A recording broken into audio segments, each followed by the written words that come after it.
Buddham sharanam gacchami. Buddham sharanam gacchami. Buddham sharanam gacchami. Dhammam sharanam gacchami. Dhammam sharanam gacchami.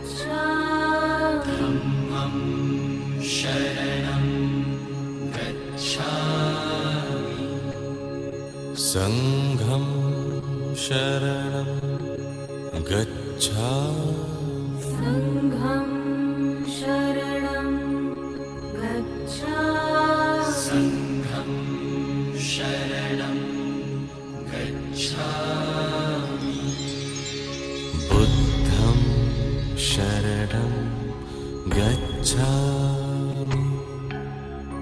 Dhammam sharanam gacchami. Sangham sharanam gacchami. Buddham sharanam gacchami. Dhammam sharanam gacchami. Sangham sharanam gacchami. Buddham sharanam gacchami. Dhammam sharanam gacchami. Sangham sharanam gacchami.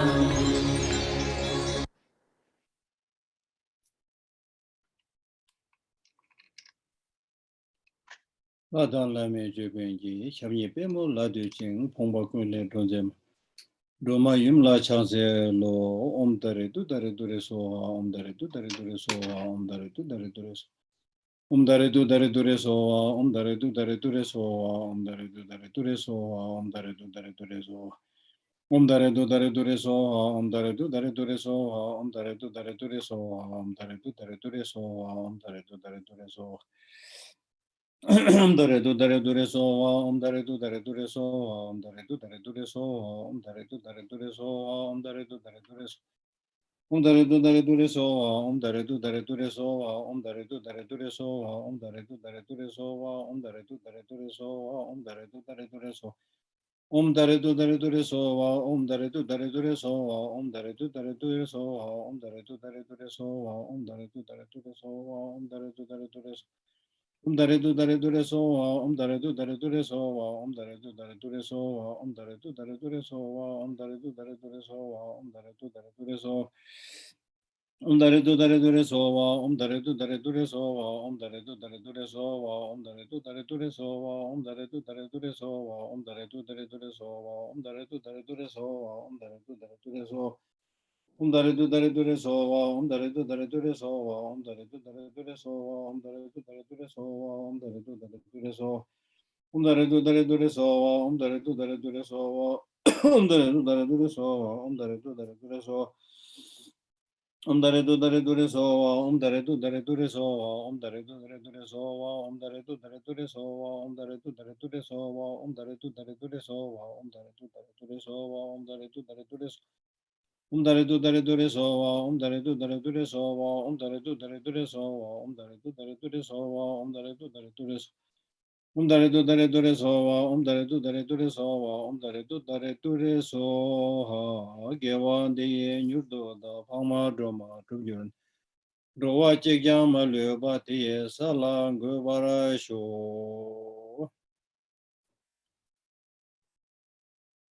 Hello, everybody. Very nice to talk to you again. With this precious human life,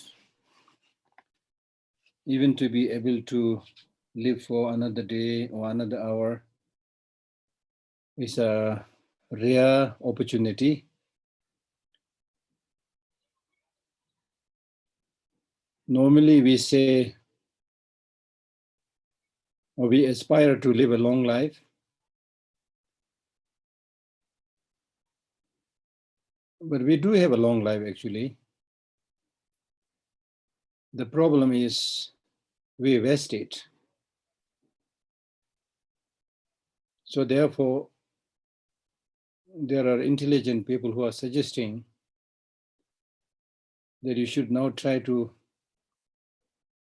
live not just long, but also live wider. That means more expensive, reaching out, beneficial.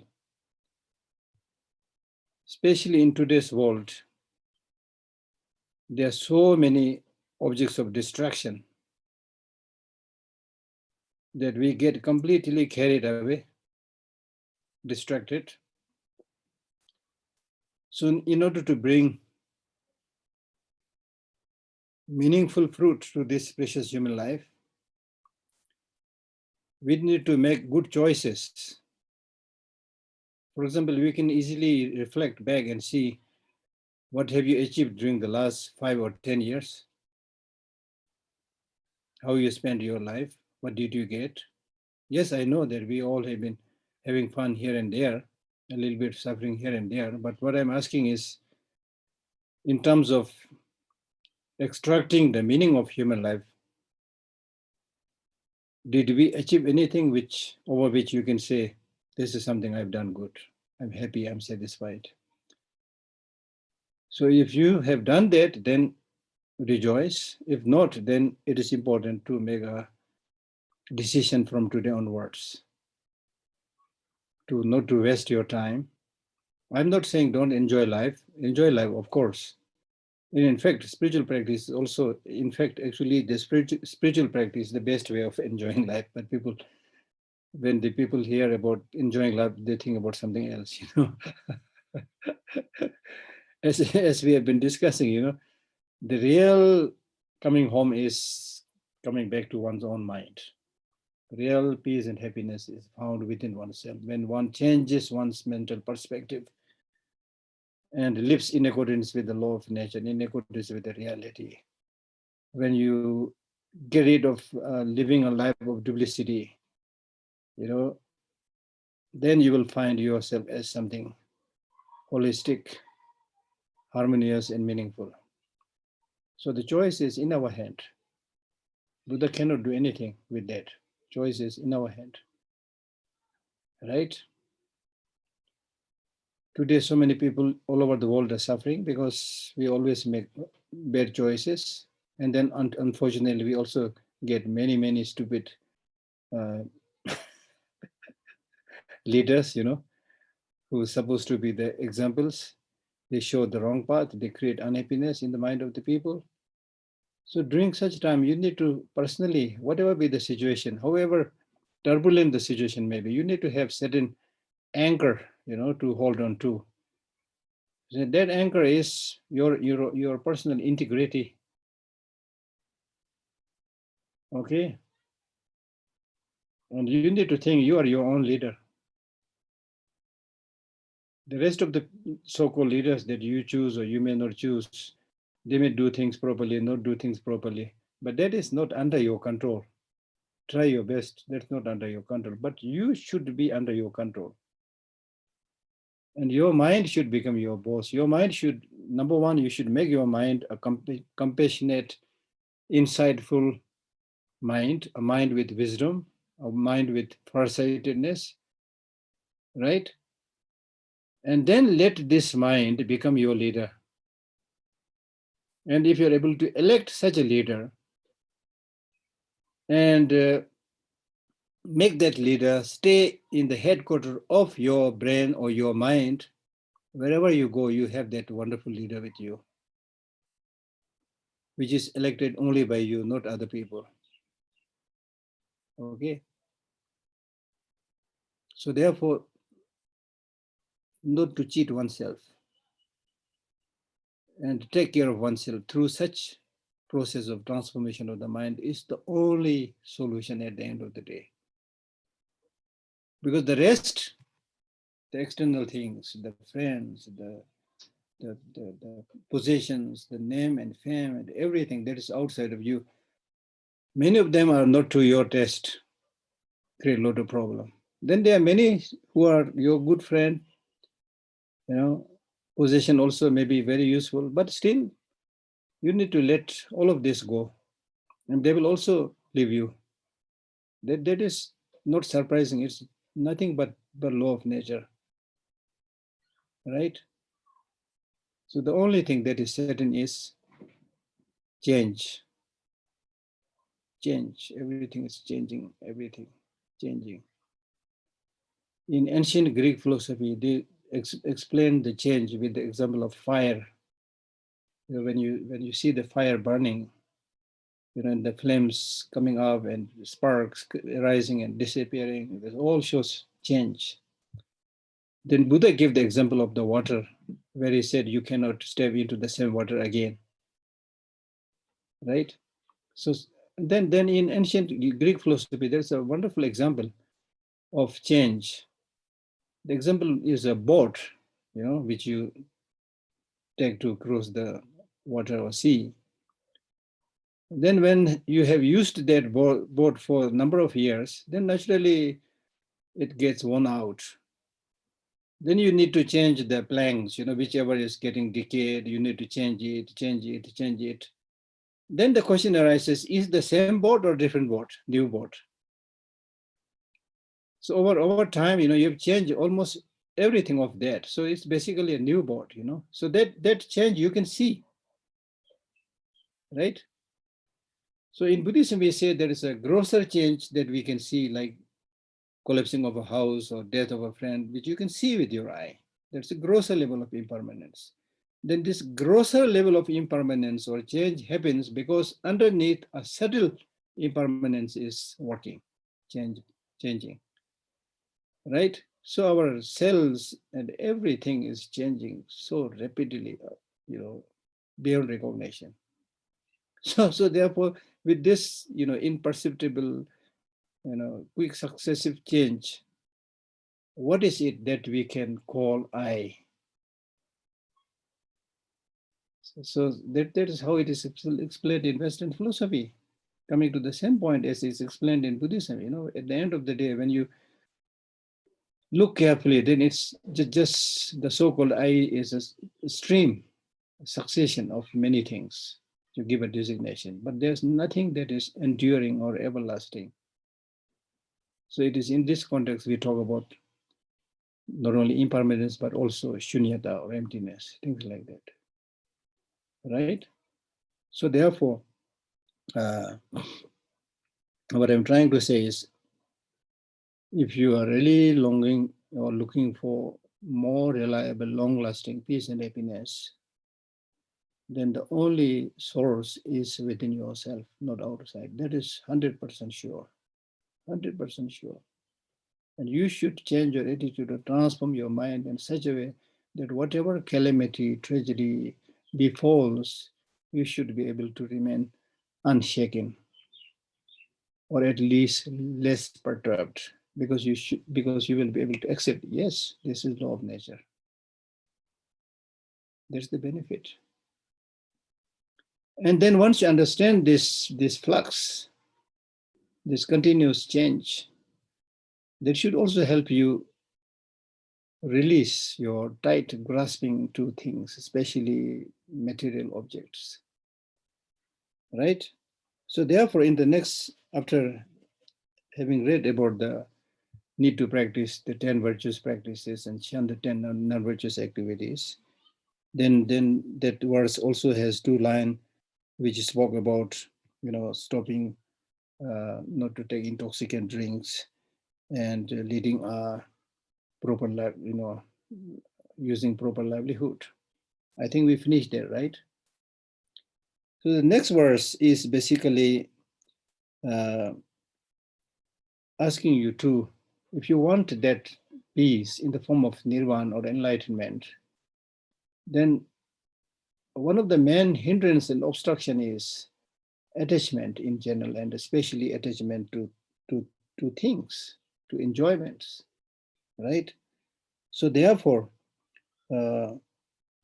The next verse is talking about practicing generosity or giving without getting attached to the excels, of the samsara.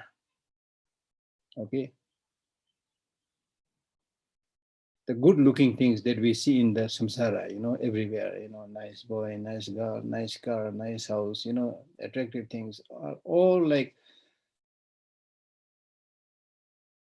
very, very hollow, very superficial.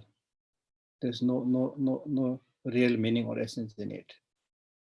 You can imagine them as like almost like a toy for the kids to play, right? So therefore, the next verse says, recognizing wealth to be ephemeral and insubstantial, exert yourself properly in liberal acts towards bhikshus, brahmans, the poor and friends. For the future, there is no better friend than liberality, which means no better friend than giving, practice of giving. So recognizing, he's asking the king that you should know, you should recognize that wealth is ephemeral, it's fluctuating. Fluctuating. For example, in today's modern,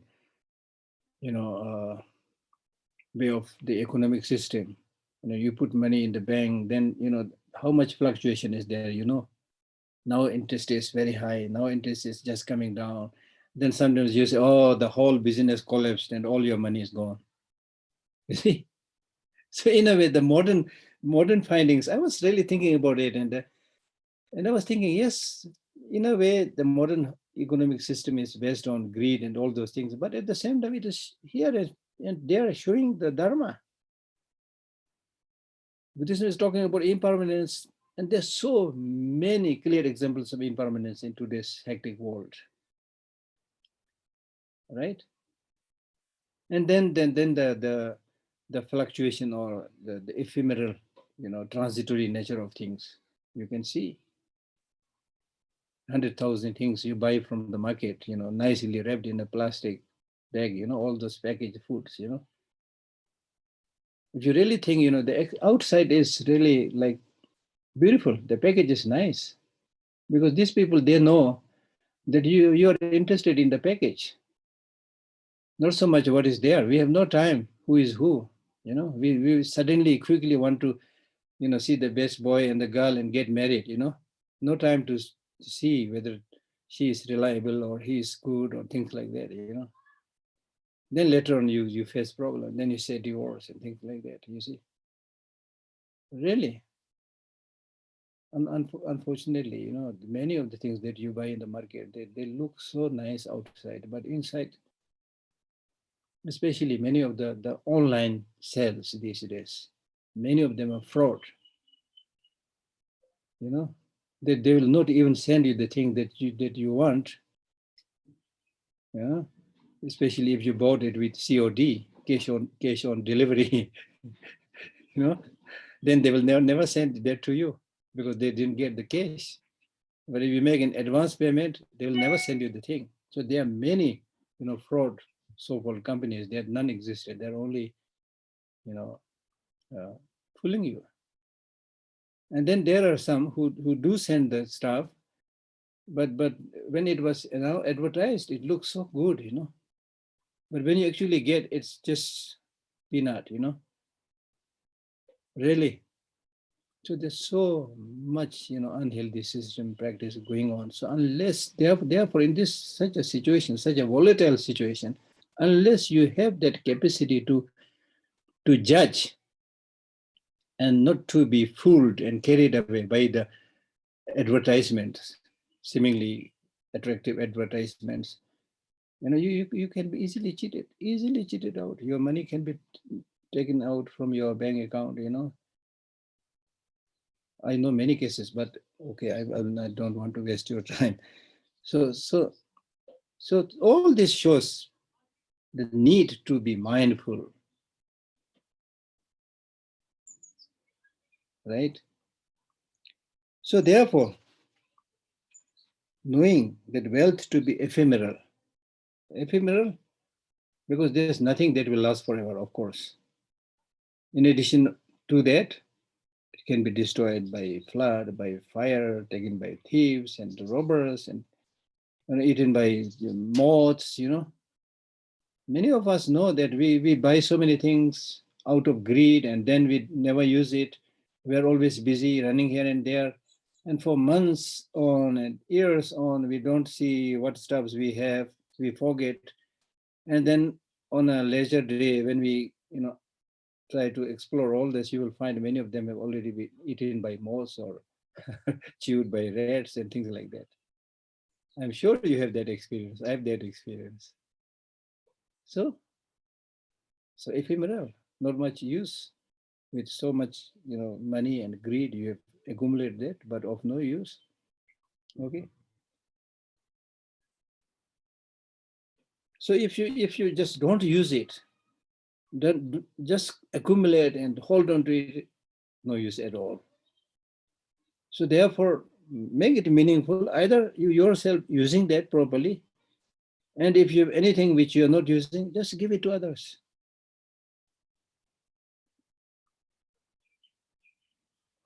There are many who don't have those things which we don't use.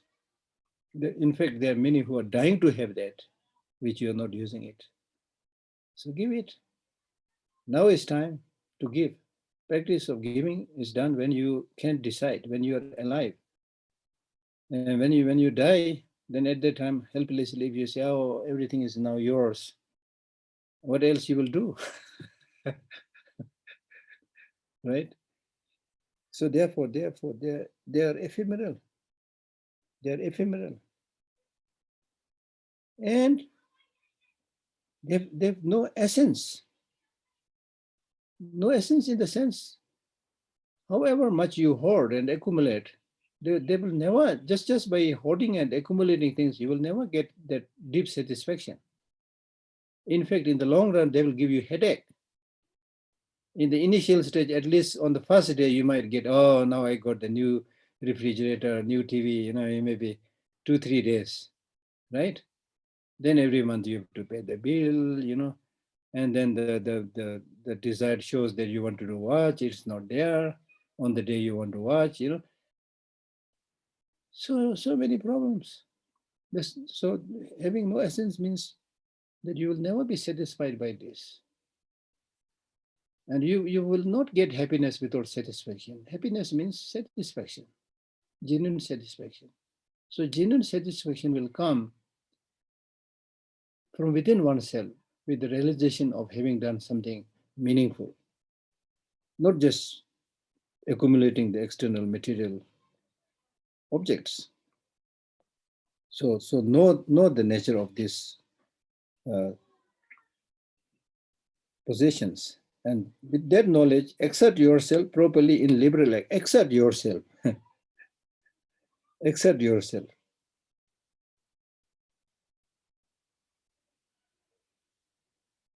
Or properly engage in giving.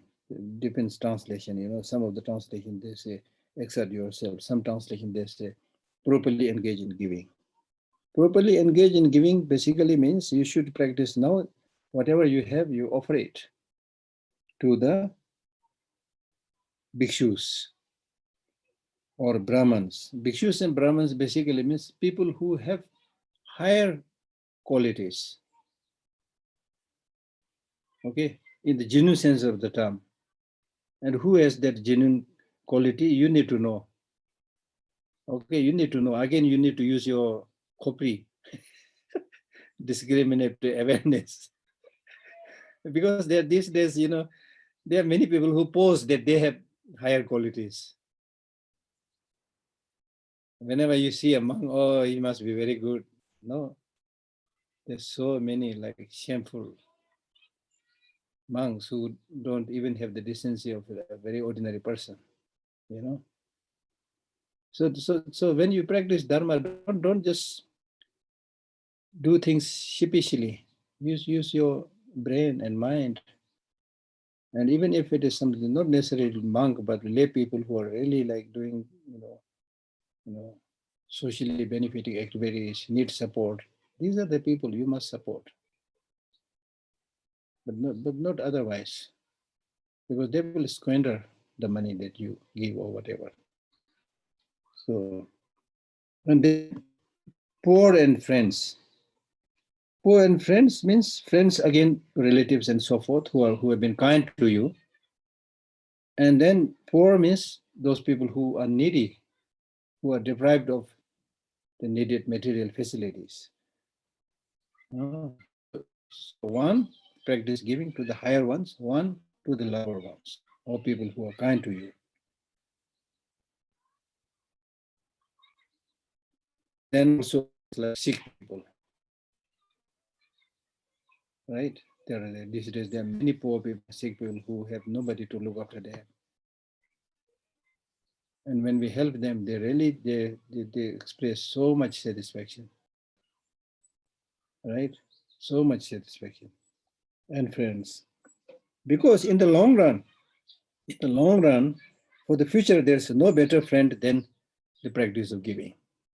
See, by practice of giving, the fruit that you will earn in the future life is your friend.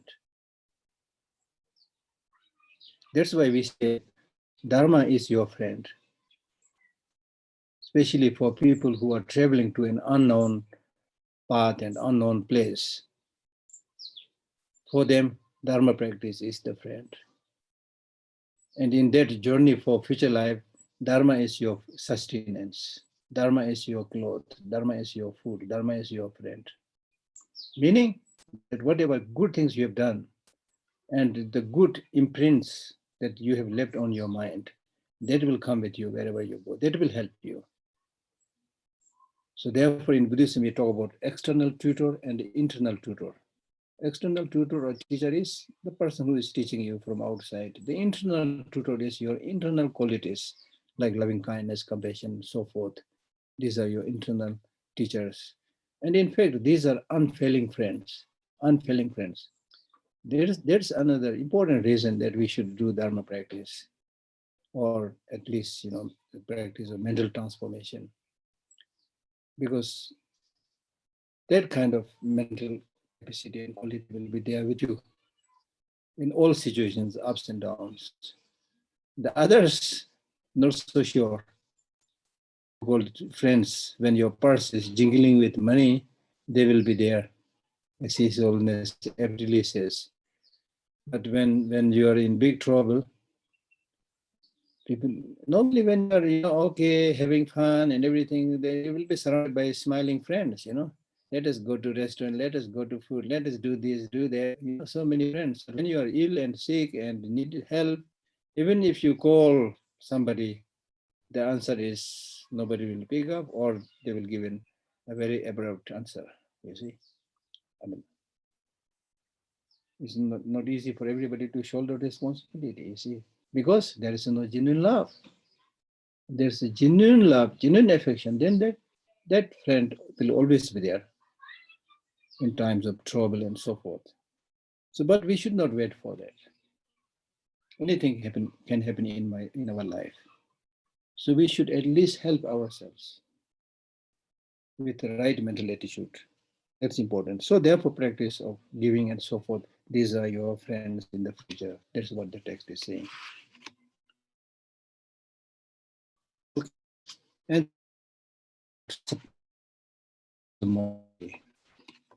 because if you just practice giving and no morality, then probably next time you may be born as a human being or a god with a lot of wealth, but it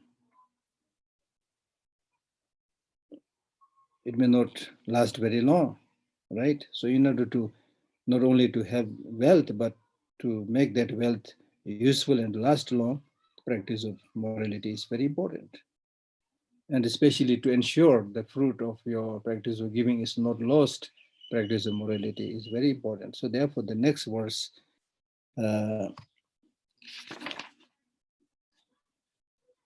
is about morality. And in fact, when we talk about the path to liberation, the main path is the practice of morality. You should practice a morality unbroken, not debased, undefiled, untainted, uncorrupted, morality was declared the foundation of all the virtues. Okay, all the virtues, just as the earth is for things moving and unmoving. We did discuss this earlier also, but morality is number one foundation of all qualities, just like the ground on which we can do construction and which we can stand and things like that. So that means morality in Sanskrit is called shil. Shil or shitalta means cool. That means when you practice morality, you're basically, restraining doing negative things, practicing virtuous qualities, and helping others. So if you are leading a life of morality with these three practices, you have nothing to regret, nothing to repent. Therefore, your mind is cool. That's the meaning, right? Your mind is cool. When your mind is cool, then you can concentrate, of course. Then you can cultivate the discriminative awareness or wisdom. If your mind is disturbed, the other day I was reading another uh, phrase or something. There was a very nice phrase where it says, when the water is boiling, if you try to see your face clearly in the water which is boiling, you will not be able to see your face. So similarly, like the water boiling, when your mind is boiling with anger and other negative emotions, you can't see the reality. Your mind is not calm. So it's only when your mind is calm, then you can concentrate, then you can develop wisdom and in all the rest of the qualities. So therefore, morality has been compared as the ground. So therefore, there are many types of morality, morality of upasika or upvas or patimoksha or bodhisattva vows or tantric vows. So there are so many moral practices that you do. So in all these cases, whatever moral practices you have vowed to practice, you should practice a morality unbroken. That basically means all the parts of the practice, if you have not violated any of the parts of the practice, then it's an unbroken morality. Everything is intact. Intact. Not debased means out of all this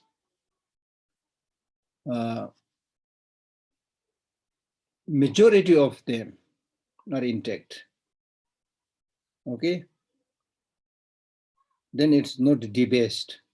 There may be some violations, but the majority of your practice is still intact. Manya mema. And then unmixed or undefiled or unmixed. That means whatever moral practice you're doing, it should not be mixed with the wrong motivation for worldly concerns and things like that. Right?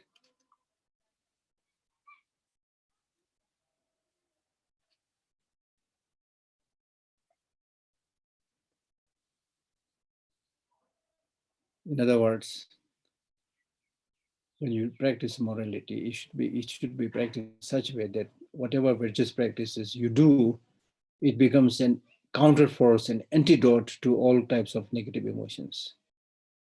So therefore, it is not defiled or not mixed. And it is untainted because your motivation of that practice is to actualize nirvana and liberation for yourself, not for worldly gains. So therefore, it is not untainted or not tainted or not corrupted, meaning the same thing. Okay. So you should practice a morality unbroken, not debased, undefiled, untainted, or uncorrupted. Morality was declared the foundation of all virtue, just as the earth is for all things moving and unmoving. Clear. The Tibetan word for morality is chultim, which means proper way of life. A proper way of life is that life where you do not harm others, physically, verbally, mentally. use this amazing human body. The more I think about human body, I'm really like marveled, Yes, it is impermanent, it's fragile, but still, I mean, the capacity to do things with your like hand, and the capacity to smile, and capacity to use that sophisticated language, and capacity to express through your eye, it's really amazing. So let us use these amazing features of the body to create delight and happiness in the mind of others, not to frighten them, not to frighten them. Because if you look at the basic structure of the body, you don't have a horn on your head, right? You don't have, a mouth that is bearing fangs or terrifying bloodshot eye. You don't have that. It is basically there. So if you give a little bit more force and shape it, and then the great smile on your face and the show gentle gesture, there are so many opportunities to help other people. And when we talk about helping other people, it doesn't don't think that it has to be something big, So many 100,000 things, ways to help other people and make them happy, because they feel happy. There's somebody, I never met this person before, but he was so kind. He helped me. She helped me. I have that experience. You don't lose anything. You gain. You gain smile from that person. You get thank you from that person. You see, there's a story of somebody. This reminded me a story that I read yesterday. That there was an old man, 80 years old, working very hard in the field, planting dead trees, you know. And then the king was, going around and saw this old man, 80 years old, planting the dead tree. And he said, "What are you doing?" "I'm planting this dead tree." "Then how long it will take?" "Oh, it will take many, many years. Many years." Then the king said, "Why not going to live so many years? Why you're wasting your time?" And then the answer he gave is amazing. He said, number one, the fruits that I'm eating today from different trees are planted by people before me. So I'm doing the same thing so that the future generation can enjoy it. And to this answer, the king was very pleased and he gave a gold coin. And then this old man said, "Yeah, but honestly speaking, you don't have to wait for the fruit many, many generations. I got the fruit now." See, it's really, amazing story. But don't expect fruit. It will come. Why? Because in Buddhism, we say law of karma, but in simpler language, it is law of nature. It's very interesting how it functions. I don't know. It's law of nature. What you give, you will get back, either through a smile or through a helping hand, or somebody just by a small, help will become your constant, reliable friend. Don't expect, don't do anything with that motivation. Then it's wrong. But you will get the same, whether you expect or not expect. You do the right thing, it will come. It will be there. So we need to have that trust, you see. Some kind of trusting faith must be there in many of these things. Like the chantings we were doing right in the beginning, Buddham Sharanam Gacchami, then Om Tare Tu Tare Ture Soa. In all this, you need to have faith. And there are many stories of people who had faith and did this chanting, and then many of them got cured of their illnesses, and many of them, were saved from robbery and things. There are many stories like that because they have genuine faith. But we just do because others are doing, half-hearted attempt, so we don't get much. So in all these practices, whether it's chanting mantra or it's reading a text, do it with proper motivation, effectively, then with dedication and things like that. Okay, that's important. So That's morality. Then next is uh, I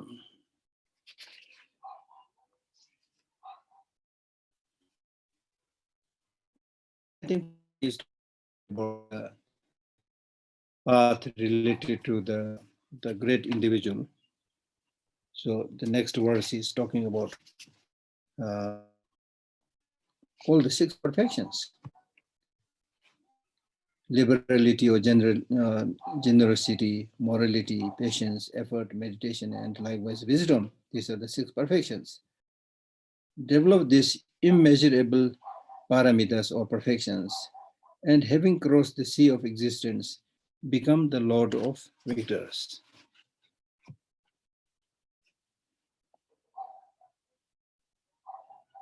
Develop these immeasurable paramitas.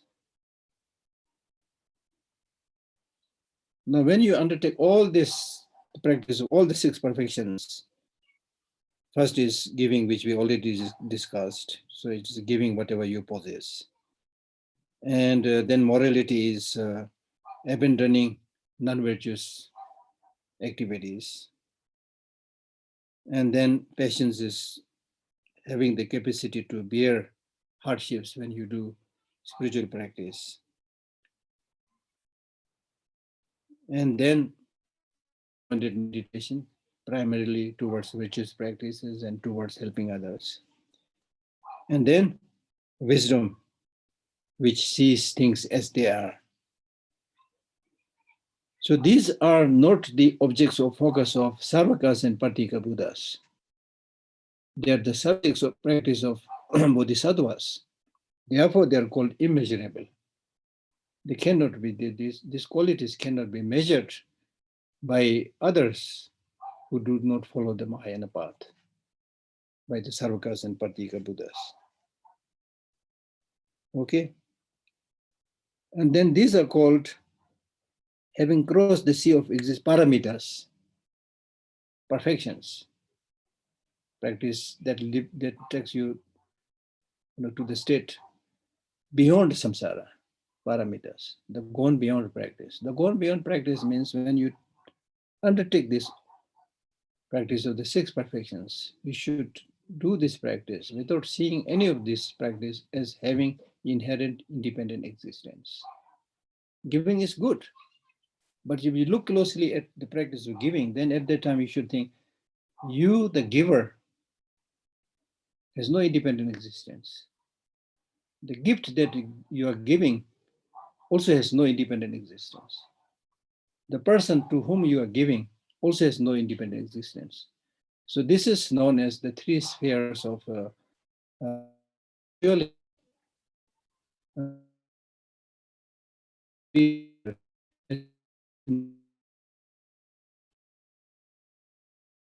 This influence of the wisdom understanding, shunyata, that they become a path that would help you transcend suffering or transcend samsara, lead to nirvana.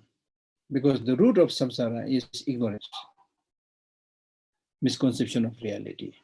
That misconception of reality can be eradicated only by a wisdom that sees things as having no inherent independent existence. So therefore, it is through this practice of the wisdom that you can, transcend samsara. You can actualize nirvana. So therefore, they are called paramitas. Okay, I'm not going to explain in detail about all the six perfections because otherwise we'll be stuck here forever. Okay, you can read, and I think we have discussed this earlier also. So basically, this when we talk about the practice of six perfections, we are talking about the practice of method and wisdom. The first five is included in the practice of the method, and the last one, wisdom, of course, comes in the practice of wisdom.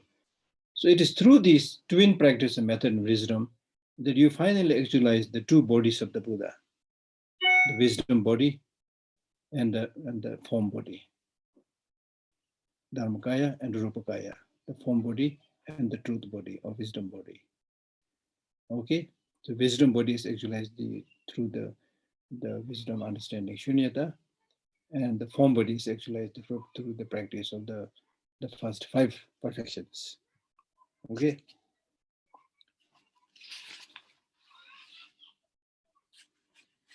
Then he's going to explain this whole thing in a little bit more elaborate way. So again, he's going to explain, first of all, a little bit about the path that is common to the small individual. Okay.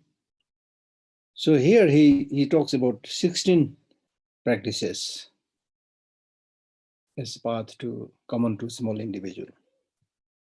So therefore, he says,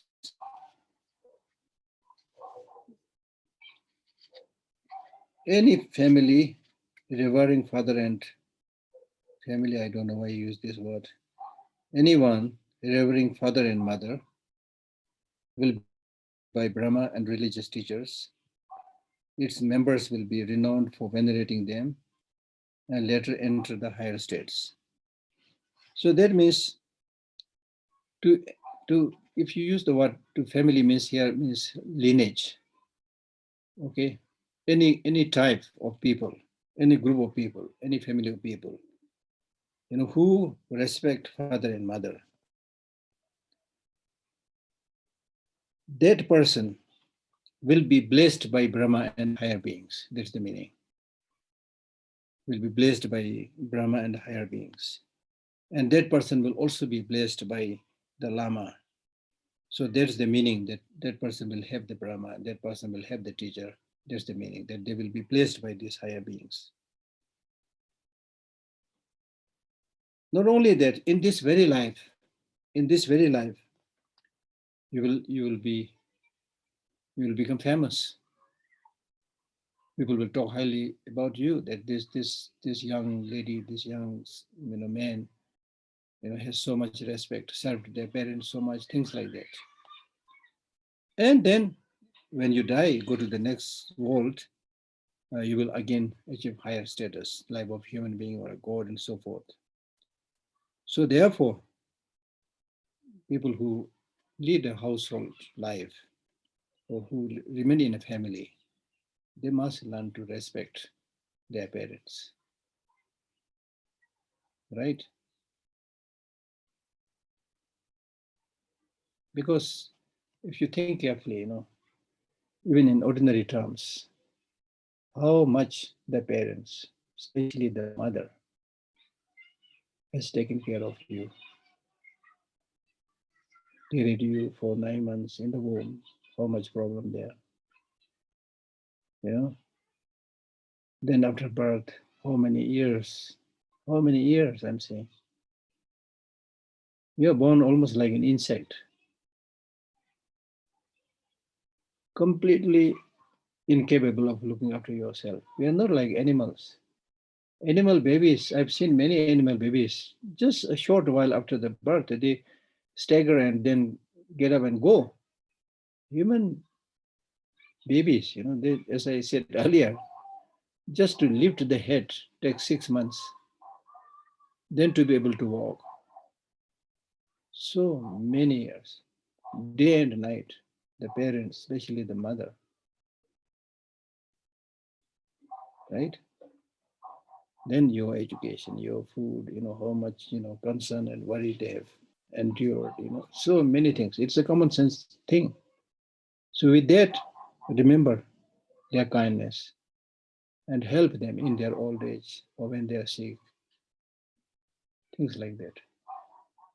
So this tradition must be preserved. I don't think this is an Asian tradition. In many so-called developed countries, this wonderful tradition is not there. People act almost like the babies of a crow, whenever they're able to fly, they fly, never looking back again. Right? So this is not good. This is not good because we need to look after all sentient beings. And then, of course, those parents who you are directly related, who have been so kind to you.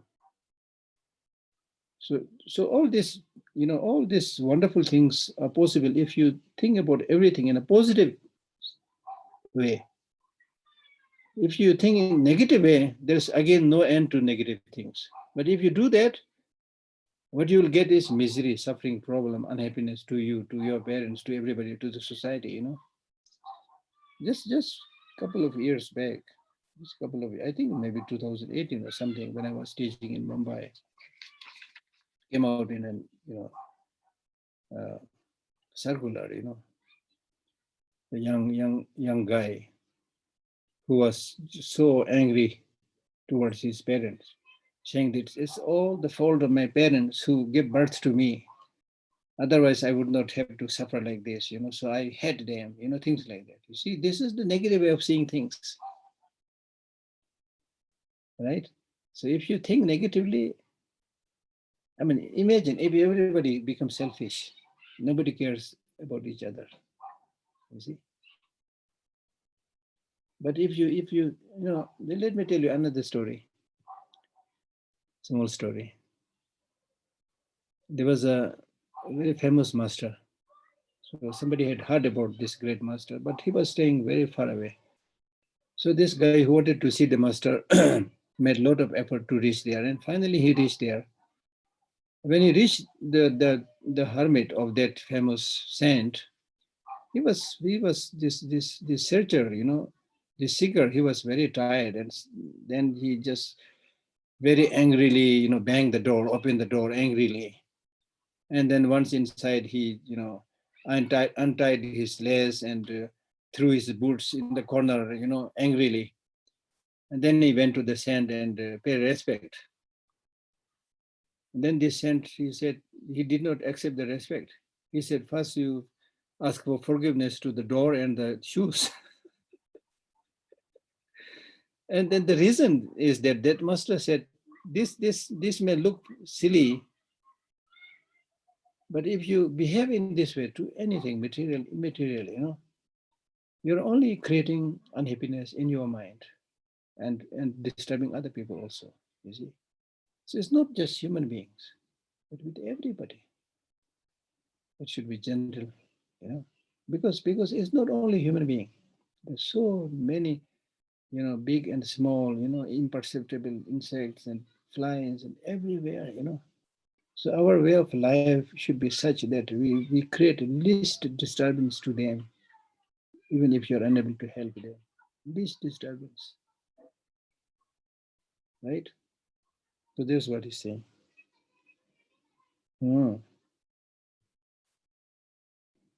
So it's members will be renowned for venerating them and later enter the higher states.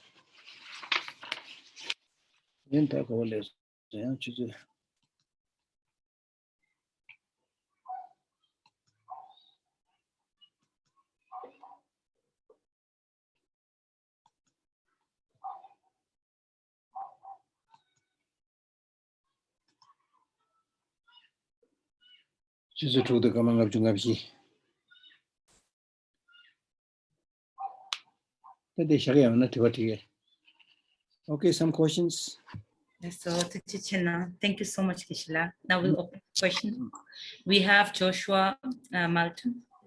I've sent you an unmute request. Yep. Tashidele Geshe Kukamsang.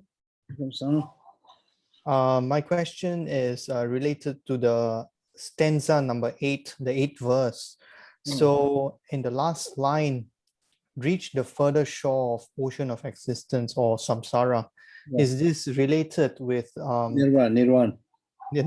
So is it related with this the Heart Sutra mantra gate gate para gate para gate bodhiswaha, going beyond? Yes. So it's the main gati pargati parsamgati buddhi.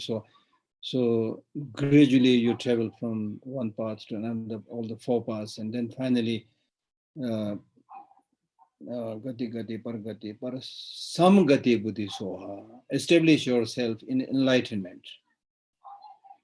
Right? So the same here is primarily talking about achieving, going beyond the samsara and achieving nirvana. But in the Heart Sutra, the aim is not just nirvana, but enlightenment. Yeah. Okay, next we have Shahili. Shahili, I sent you unmute request. You have to accept it. Yeah. Thank you, Nazim. Hi, Geshila. I have two things. One is question and another is a request. And the question is, I forget one thing you taught last day in your last teaching. So I just want to ask it again. Like regarding morality practice, you said two things. Like one is about sense of shame, and another is consideration for others. I forget how it is related with the sense of shame. I took a note, but I forgot what you told. Now I can't remember. That's why I'm asking it again. Taking yourself as the example, that I am an Indian, I can't do like this. I'm a monk, I can't do like this. You know, I have done PhD, so I can't do this. Things like that. Taking yourself as a reason, and then maintaining that integrity or not doing negative things. There is a sense of shame. Okay. Okay. And another, thank you. I forgot, sorry.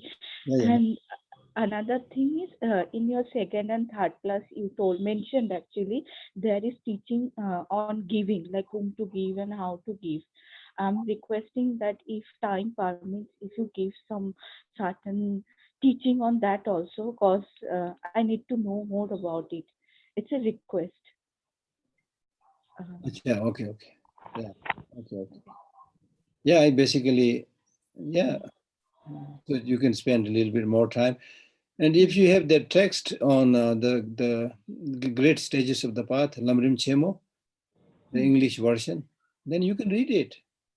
There's a more detailed explanation of the practice of giving there. Okay. Yeah. Okay. Yeah. Thank you. Yeah. That's it. That was my two things. Okay. Thank you. Yeah. Thanks, Shahili. Natasha. Yes, thank you very much, Geshe. We have two questions. The first one is from Dinara.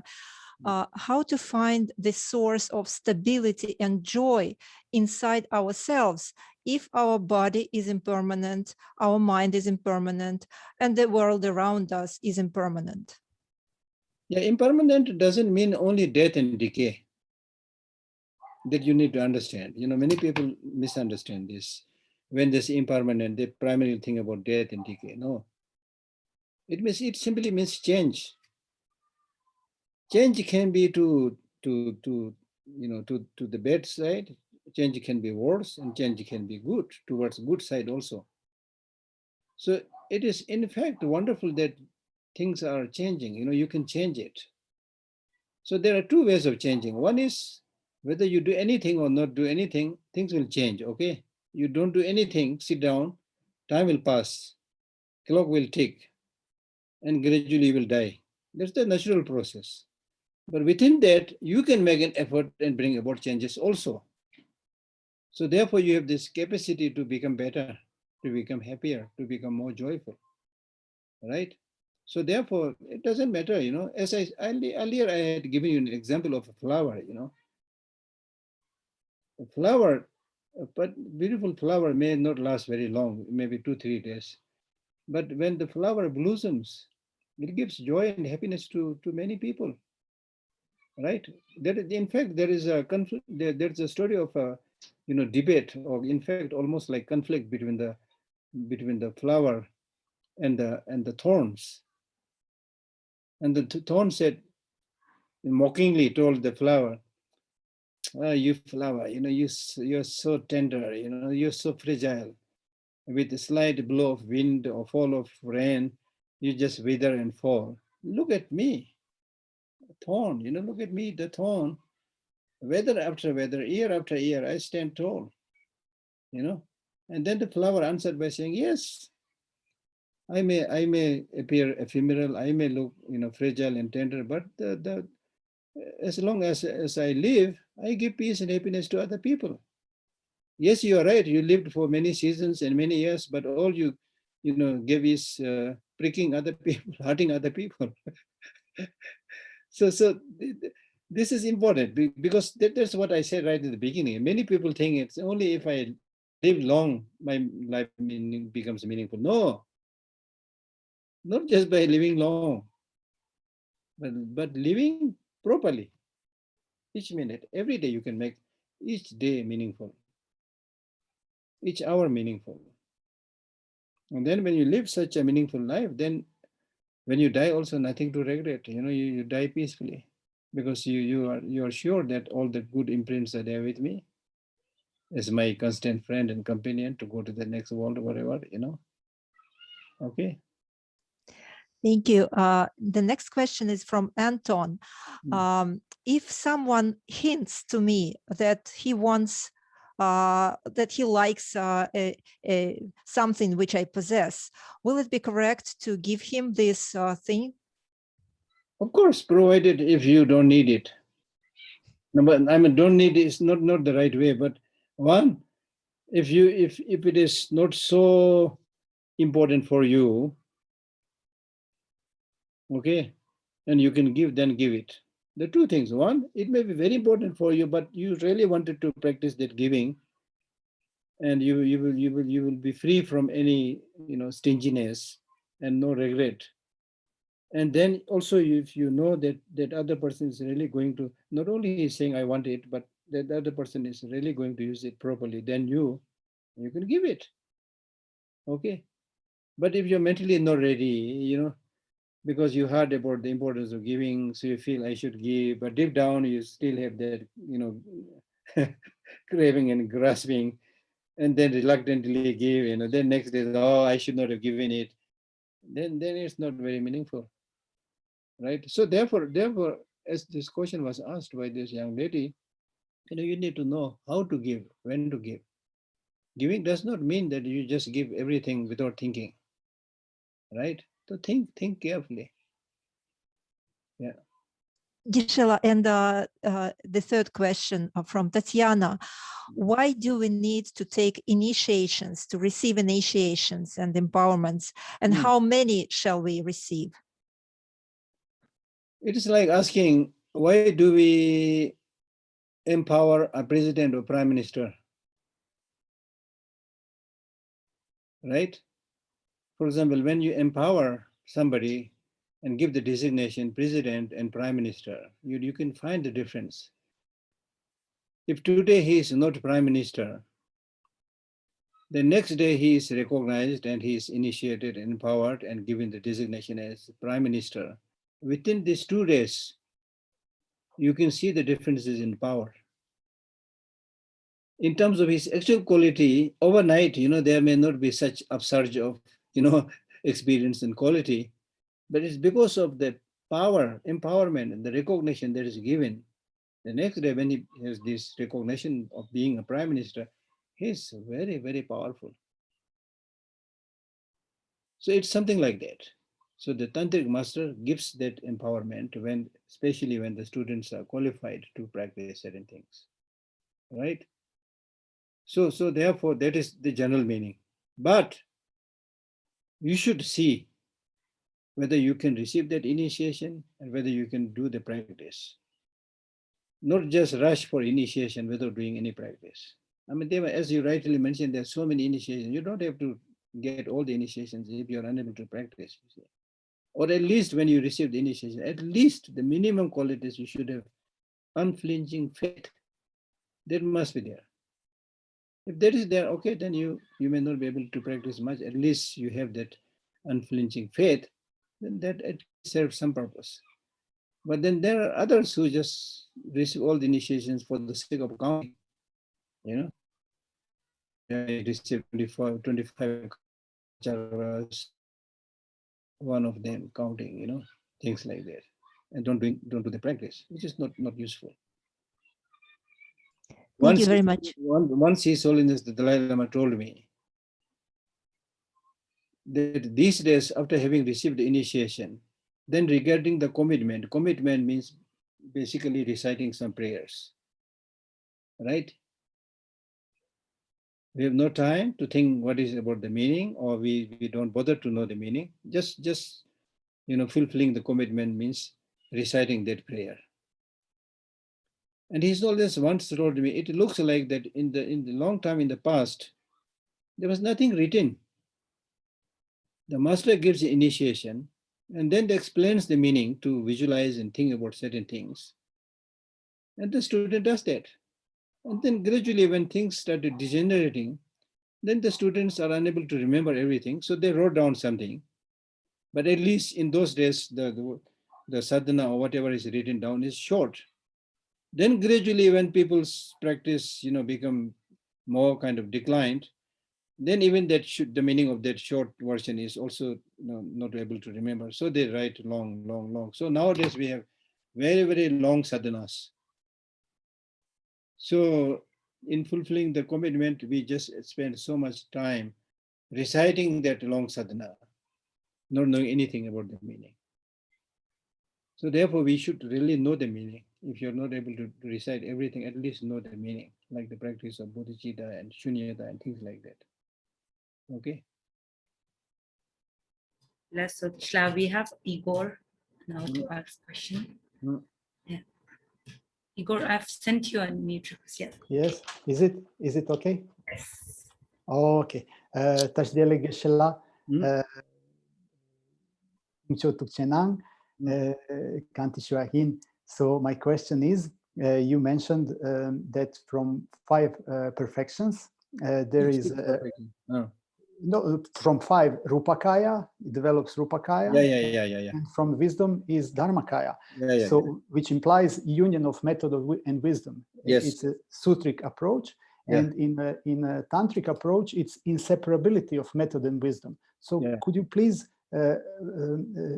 explain the distinction between union of method and wisdom and inseparability of method and wisdom with regard to Rupakaya, Dharmakaya? Inseparability in tantric practice means when you, for example, when you visualize yourself as being transformed into a deity, okay, that visualization as a deity is the cause for actualizing the Rupakaya. Okay, and then you see that deity itself as having no inherent existence. That is the cause for actualizing the truth body, Dharmakaya. Okay, so therefore this deity body that you have visualized itself having that entity of having no inherent existence. So in that same practice of the deity and its nature, you practice both the unity of method and wisdom. Okay? Yeah. Yes. You are very clear. Selpo hakoson tukchenang. Katinche kusula tukche apunang. Oh yeah. So thank you, Igor. Now we have someone joining through an iPad. So I'm going to ask that person to please unmute. Hello. Yeah. Yeah, hello. Good evening, everyone. So could you tell me if it's possible for us to will the kind of death we want? Will the kind of the death you want? Yeah, suppose I want to die in a certain manner. Can I work towards it?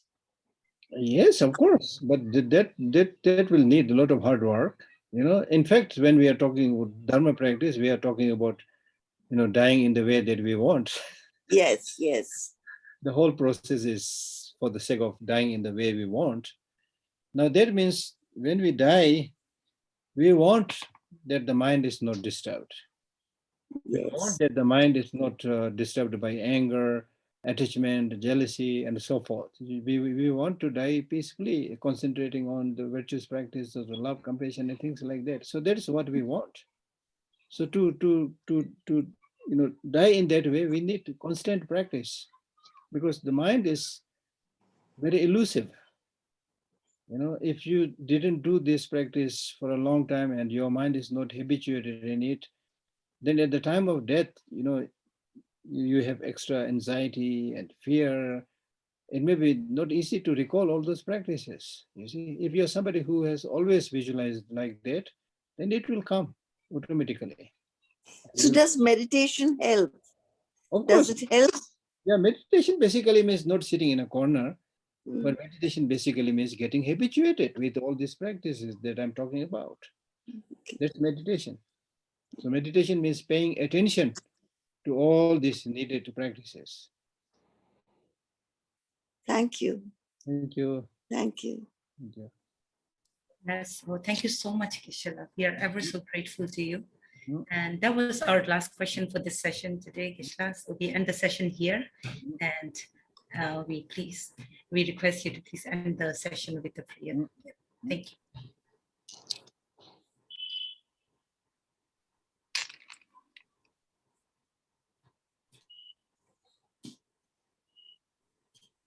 Kyunje Margo Gundo Gara, Tosan Jeje Ula Jen, Tuji Jinjin Dolasi, Jere Sigla Sowa, de Omani Peme Hong, Omani Peme Hong, Omani Peme Hong, Omani Peme. Omane Peme, Omane Peme, Omane Peme, Omane Peme, Omane Peme, Omane Peme, Omane Peme, Omane Peme. Omane Peme, Omane Peme, Omane Peme, Omane Peme, Omane Peme, Omane Peme, Omane Peme, Omane Peme, Omane Peme, Omane Peme, Omane Peme, Omane Peme. Omane Peme, Omane Peme, Omane Peme, Omane Peme, Omane Peme, Omane Peme, Omane Peme, Omane Peme, Omane Peme, Omane Peme, Omane Peme, Omane Peme. Omane Peme, Omane Peme, Omane Peme, Omane Peme, Omane Peme, Omane Peme, Omane Peme, Omane Peme, Omane Peme, Omane Peme, Omane Peme. Omane Peme, Omane Peme, Omane Peme, Omane Peme, Omane Peme, Omane Peme, Omane Peme. Omane Peme, Omane Peme, Omane Peme, Omane Peme, Omane Peme, Omane Peme, Omane Peme, Omane Peme, Omane Peme, Omane Peme, Omane Peme, Omane Peme. Omane Peme, Omane Peme, Omane Peme, Omane Peme, Omane Peme, Omane Peme, Omane Peme, Omane Peme, Omane Peme, Omane Peme, Omane Peme. Omane Peme, Omane Peme, Omane Peme, Omane Peme, Omane Peme, Omane Peme, Omane Peme, Omane Peme, Omane Peme, Omane Peme. Omane Peme, Omane Peme, Omane Peme, Omane Peme, Omane Peme, Omane Peme, Omane Peme. Omane Peme, Omane Peme, Omane Peme, Omane Peme, Omane Peme, Omane Peme, Omane Peme, Omane Peme, Omane Peme, Omane Peme, Omane Peme, Omane Peme. Omane Peme, Omane Peme, Hum. Through the practice of this recitation, may I actualize the state of Avalokiteshvara, and may all sentient beings actualize the state of Avalokiteshvara, the embodiment of compassion.